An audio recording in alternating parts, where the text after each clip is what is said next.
Coming up next on Arizona Horizon, we'll hear about new research on how to tell if someone is lying.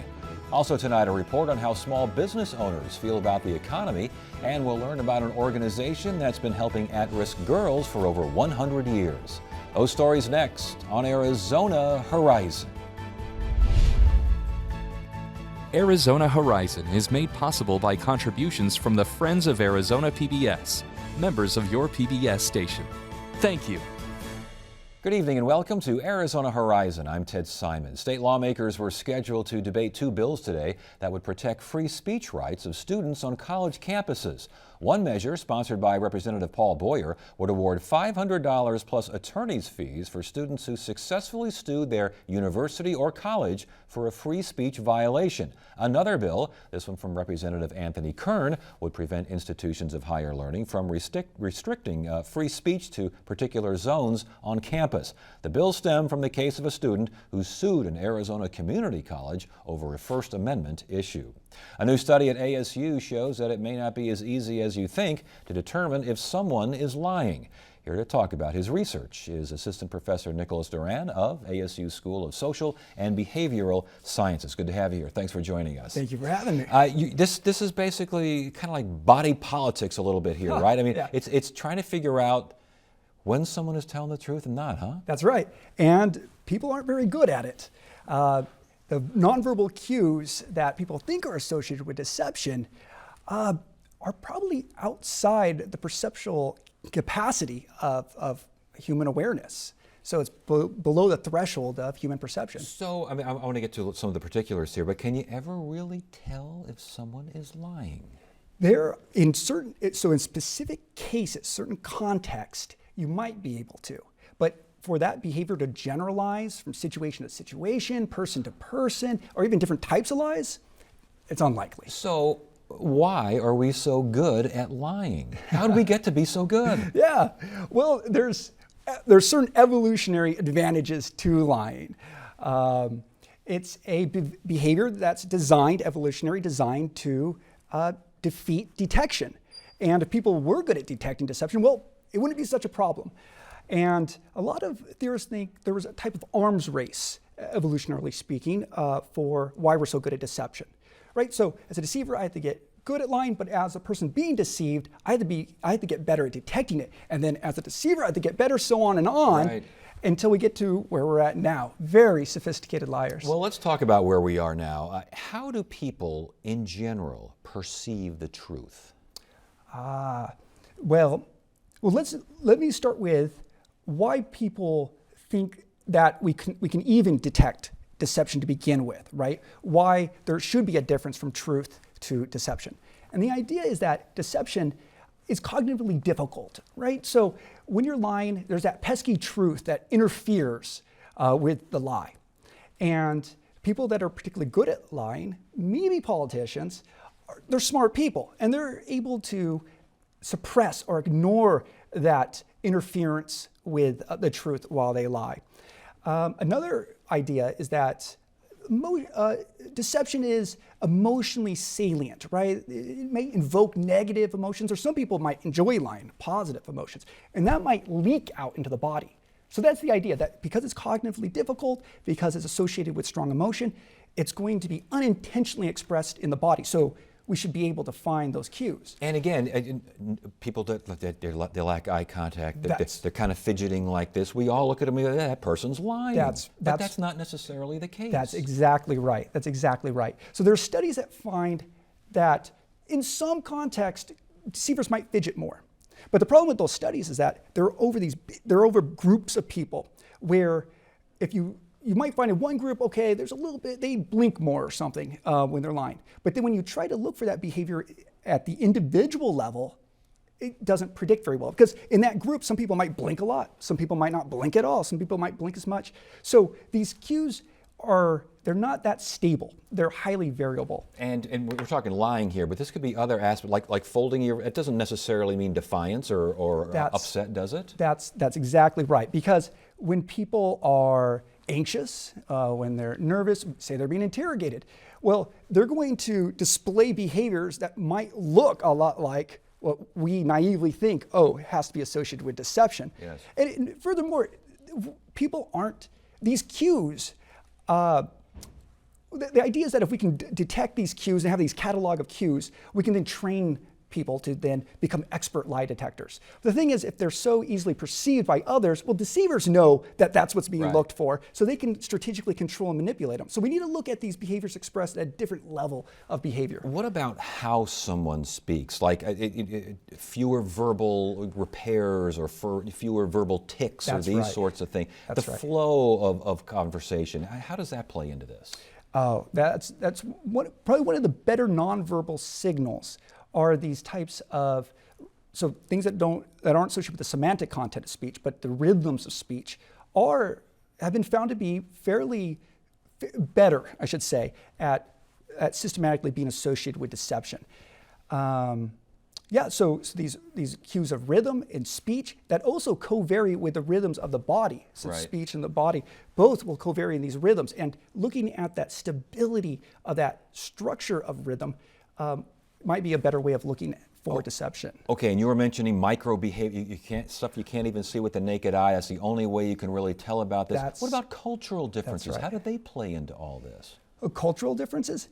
Again, deception as expressed as a nonverbal cue is just highly variable. I mean, from person to person, situation to situation, culture to culture. So there's this belief that avoiding eye contact is a sure sign of deception.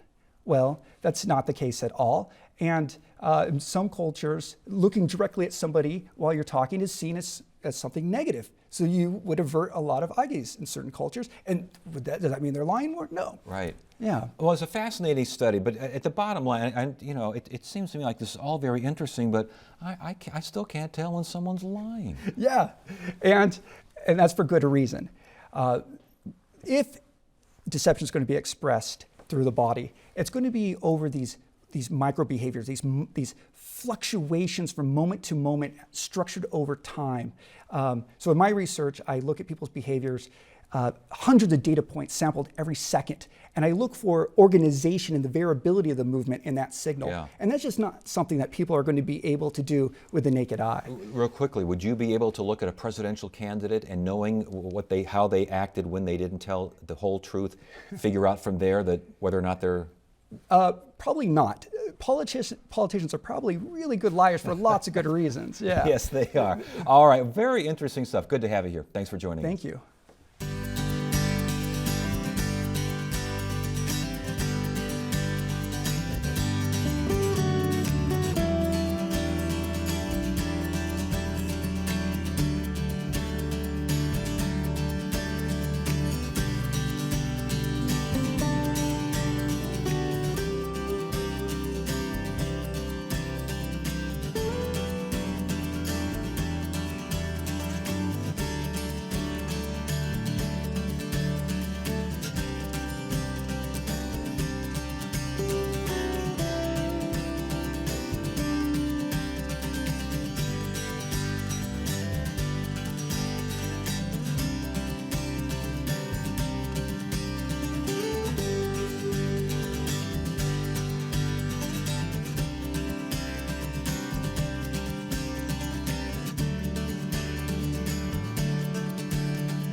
The National Small Business Association recently released its 2015 year-end economic report, and the results show, among other things, increasing concerns over economic conditions. Joining us now is Rick Murray, CEO of the Arizona Small Business Association. Good to see you again. Thanks for joining us. Yeah, thank you. This year-end economic report, it looked like there's less optimism overall than we've seen in the past. What are your thoughts? Well, it's a little bit of a mixed bag. I kind of call it the public school phenomenon. When we talk and ask somebody, what do you think about the public schools? They tell you, well, they're in disarray. But if you ask them how their particular child's class is doing, how they're doing, they say, well, it's actually doing okay. Yes. So it's kind of a mixed bag. We're seeing actually confidence in small business and the economy is at an 8-year high, honestly. But what we see, though, is that their belief in the economy is at as an all-time low. Well, and again, we got 75% confident in their own business, and Right. yet there's less optimism. I like that public school theory thing, but what's really going on here? Well, I think honestly, it's really cautious optimism. We all as individuals tend to be a little pessimistic when we look for the future. These are small business owners. They have gone through some really tough times over the last 8 to 10 years here, and so I think it's just that cautious optimism. They don't want to be jumping for joy, but they know that things are better than they used to be. You mentioned a mixed bag. We had, it looks like the plans to decrease the workforce, lowest in 8 years. That's really good, and yet there was no change in the number that hired last year. Exactly, and I think that again speaks to really how the confidence is in these small businesses, in that they may not be reducing their workforce. Are they adding people? I think what you'll see is that they're looking at adding in their marketing budgets. They're looking at adding in some of those areas where they can gain more business. What does that mean down the road? Well, we hope it's going to mean more jobs in the long run. And not only that, it sounds like there's a 60% plan to increase wages this year. Well, and I think that is really telling in regards to how those businesses are doing. They're still working hard. It's not getting any easier. They're finding ways to cut corners. They're being much more efficient. But again, we see the dedication for small business to their employees as well. And that kind of gets me on a subject in regards to sometimes how we talk about mandating minimum wage. And it really is a market-driven decision. As we see today, how we're seeing small business owners, 64% of them are looking at increasing their wages. Before we get too further, give me a good definition. What is a small business? Well, whose definition do you want to use? From the federal government's definition, it's 500 employees or less, which we know that just is really not realistic.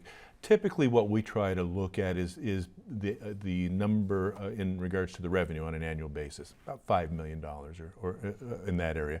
But when we take a look at the demographics of Arizona businesses, 82% of the 400,000 small businesses here registered in Arizona have less than 20 employees. Interesting. Yeah. The report also shows an 8-year high in the ability to access adequate capital, yet 1 in 4 say they still can't access adequate fund. What's happening here?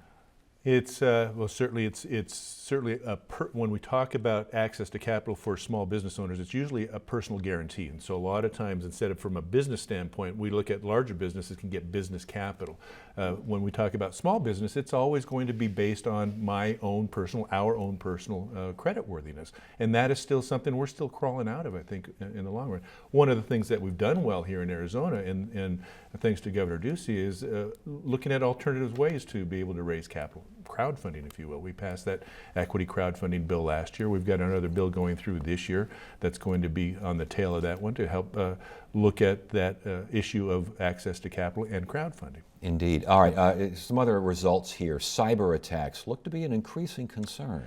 It will always be a concern. I think even us as consumers, we always need to be on alert. But what has happened here in regards to how much a cyber attack costs a small business, it's thousands of dollars, and for some of them, thousands of dollars really can put them on one side or the other of that ledger in regards to being successful for the month or even for the year. So it's a very, very real thing, and I think we all see it every single day in our own inboxes in our emails. Indeed.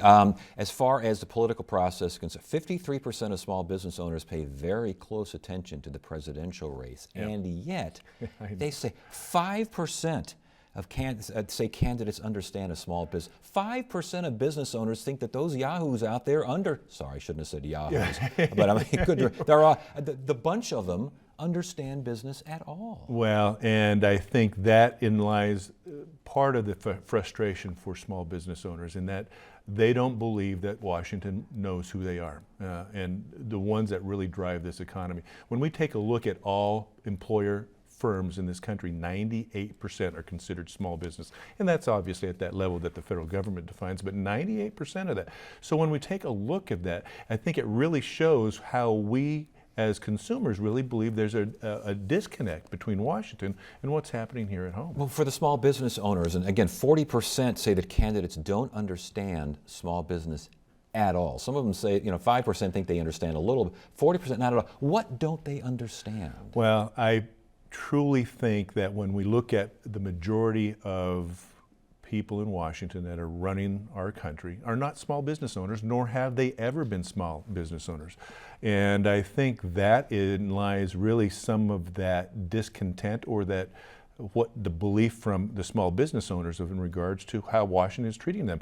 When we take a look at how taxes are treated, how business owners are treated in regulation, and we always feel that it always ends up resting on the back of the small business. With that in mind, I mean, there is, correct me if I'm wrong, but it seems like the small businesses see the tax breaks, the regulation breaks and such for the large corporations, the bigger businesses, and they're sitting down there saying, what about us? Accurate? Well, it is accurate to some degree, but at the same time, we know that when we talk about business, it's not always about the large business. But honestly, we feel, and I know that our members, 10,000 strong here in Arizona, certainly believe that sometimes we get the short end of the stick when we talk about tax breaks. And again, I think that really goes more towards the idea that it's more of a personal tax break than a business tax break, because where is that burden going to lie when you give tax breaks somewhere? Well, somebody else is going to have to pay. And it's not only going to be the individuals, but those individual business owners who are being taxed at a personal level and not a business level. Last question. What do we take from this report?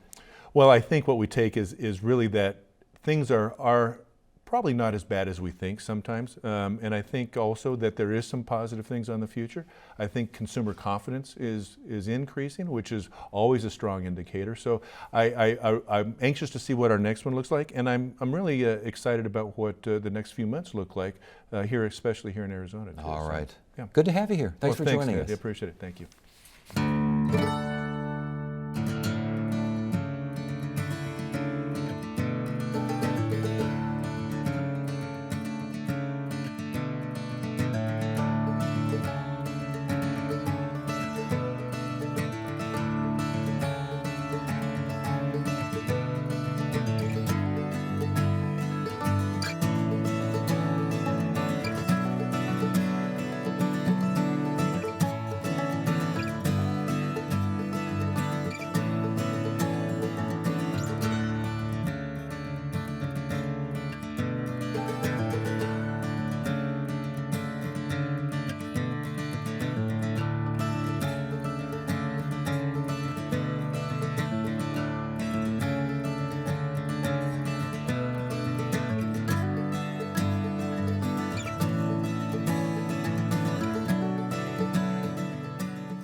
Tonight's edition of Arizona Giving and Leading focuses on Florence Crittenden, an organization that's helped at-risk girls for over a century.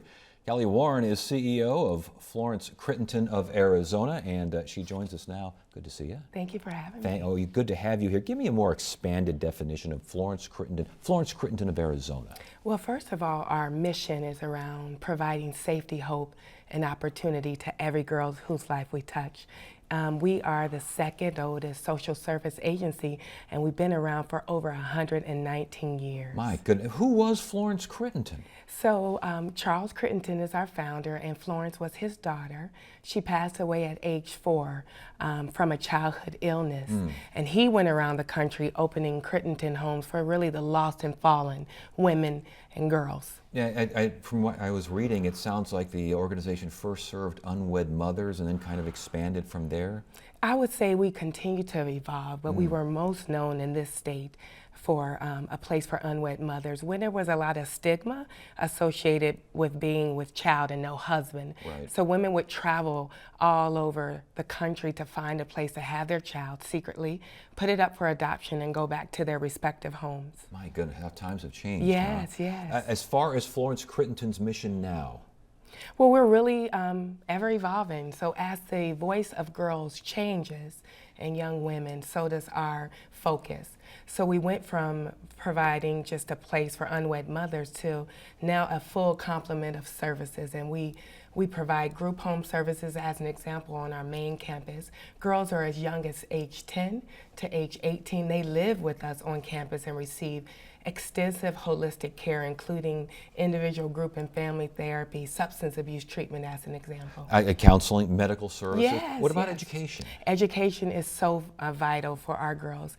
The girls in the residential program, as an example, have oftentimes been behind in education, sometimes not being educated for 2 and 3 years. So our goal is to reintroduce them to education, get them to feel excited about it and understand the importance of education when it looks at their life journey. Now, there's also a girls' ranch as well? Yeah, so the Girls Ranch is really for girls ages 12 to age 18.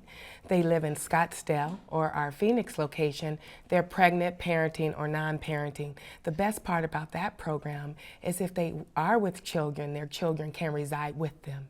Interesting. Yeah, so they receive life skills, self-sufficiency, and parenting. We're really trying to break some terrible cycles that they've been exposed to and make them good parents and provide a safe place for them to reside with their children. Prenatal care included there as well. Everything related to being a great mother. It's interesting because I would think that parenting skills would be number one in a situation like that. Well, I think you repeat the patterns you know. Yes. You learn from your example. And so we're trying to disrupt some of those cycles of neglect, abuse, and expose them to being great parents, spend time with them on how to be a healthy parent and how to set good examples for their children. I know some of the older girls now are involved in a transitional living project that you have here. Talk to us about that. Most definitely. We have expanded our transitional living program now. That's another example of us really staying close to the pulse of the community. We have permanent supported housing where they transition out of foster care or could be on their way to becoming homeless. So these young women ages 17 and a half to 25 have an opportunity to receive safe, affordable housing and access to services. And we have a wonderful partnership with the Regional Behavioral Health Authority here in this state. So girls with mental illness, instead of being homeless and out there on their own, they have a safe place to receive support and services. I would imagine things like just managing money, job training skills, these sorts of things. Would that be part of a transitional living situation? Most definitely, yes. We expose them to life skills, self-sufficiency. So to your point, a lot of things on budgeting, how to apply for a job, how to dress for a job, interviewing techniques and the like. So everything, it really helps them transition into that adult, because turning 18 alone doesn't mean you all of a sudden know everything to be on your own. And a lot of these girls, unfortunately, don't have families to support them, so we become kind of that surrogate family. How does Florence Crittenden get involved with a particular girl? Does the girl go to them? Do foster families go to them? Do service? How does that work? Do you find them on the street? How does it work? Numerous ways. Today gives me an opportunity to share with the community what the agency is about today. So sometimes we get calls, or sometimes people visit our website after other people talk about us. But we have several contracts. We get a lot of girls from the child welfare system, the juvenile justice system, behavioral health systems, the tribes. So there's oftentimes parents just seeking support for their children, or there might be foster families that are just kind of perplexed with, what do I do? What kind of services are out there? So we try to meet the family and the child where she is at and provide those comprehensive services that I mentioned. Do you go to homeless shelters and see girls there and say, she would be perfect for us? We certainly could. So we have a community-based services program, and our case specialists are mobile. So they go to wherever the young person resides and provide that life skills, self-sufficiency, and behavioral health services. Now, I know you have was it Teaming Up for Girls luncheon coming up here. Has it already happened yet, or is it coming up, or what we're talking about? March 10th at the Arizona Biltmore, starting at 10:30 in the morning. It's our signature luncheon and fundraiser. So because we provide such a comprehensive array of services, every single year we have to fundraise. And this event attracts close to 800 or so people who are supportive of Florence Crittenton, and they come out to help us raise funds. And as far as the website is concerned, if someone's watching this right now and saying, you know, I know someone who might be helped by this, where do they go? FlowCrit, that's FLOCRIT.org. Everything you need to know about this great organization is right there on our website. And how long have you been involved with the organization? I've been involved for 5 years. Yeah. I absolutely feel so purpose-driven there. I'm so grateful to be a part of this great organization, and I get the fortunate opportunity to see lives being changed every day. So I tell the girls they do more for me than I could ever do for them. It must be very rewarding. Yes. Again, the fundraiser is March 10th? Yes, at next the Biltmore. Thursday. And if you go to Arizona. flowcrit.org? All the information is there. Still All right. tickets are for sale, still opportunity to be an incredible sponsor. All right, it's good to have you here. And thank you. Wednesday on Arizona Horizon, we'll update efforts to expand a school voucher-like program in our weekly look at the state legislature. And the director of the Phoenix Chorale joins us to talk about the group's recent Grammy Award. That's at 5:30 and 10 on the next Arizona Horizon. That is it for now. I'm Ted Simons. Thank you so much for joining us. You have a great evening.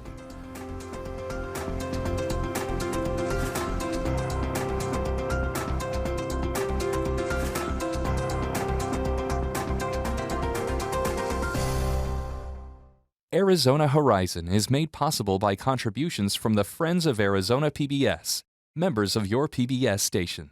Thank you. Virginia G. Piper Charitable Trust. Committed to changing lives and strengthening community through investments in nonprofits and strategic initiatives. More information at pipertrust.org.